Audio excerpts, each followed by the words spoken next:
My name is Mark and this is Kristy. We're the Schauflers, and we've been married in June for 43 years. But as a part of that 43 years, that includes almost 9 years of being overseas on mission trips.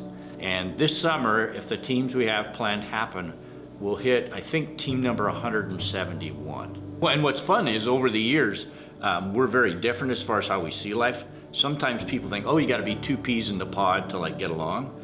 We're like a pea and a bean in a pod.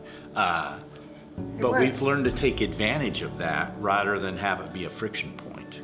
We've had to communicate the fact that we're different through the years. And that's one of the biggest challenges, I think, because I grew up in a totally non-communicative home. So it was a challenge in learning to be able to communicate, and it's always based on not what you say, but what they hear.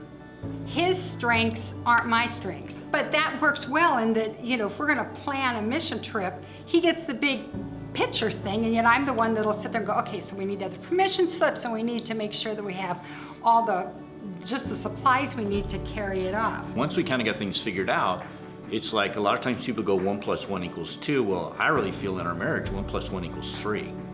Because if you just took me by myself or Kristy by herself and looked at what we could do, you'd get your 1s, but together, literally, we're a 3.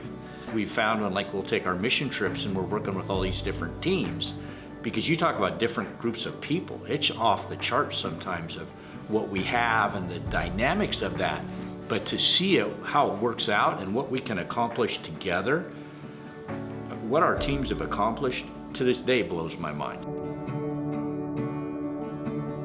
We got some really good advice before we got married. Yes, we did. We got a verse out of Ephesians, and we, because we didn't grow up in Christian homes, we read a lot of books before we got married, and it's one of the verses that we just took to heart was that do not let this, I can never say it right. It's Ephesians 4:26. Don't let the sun go down on your anger, and unless you give the devil a foothold. And that has been something that we have taken to heart for all of our years of marriages, is that we will never go to bed angry. We might go to bed thinking we're going to sleep, and the other one's nudging us saying, okay, what are you mad about? Mark says, Jesus is our ref, and truly that's the case, because we are going to butt heads, and bottom line is that what does Jesus say about this, and how does he want us to work with this? Because he can do that, then when he makes the call, it's not me ramming it down her throat or she lording it over me. It's just what's right. And he always knows the right call.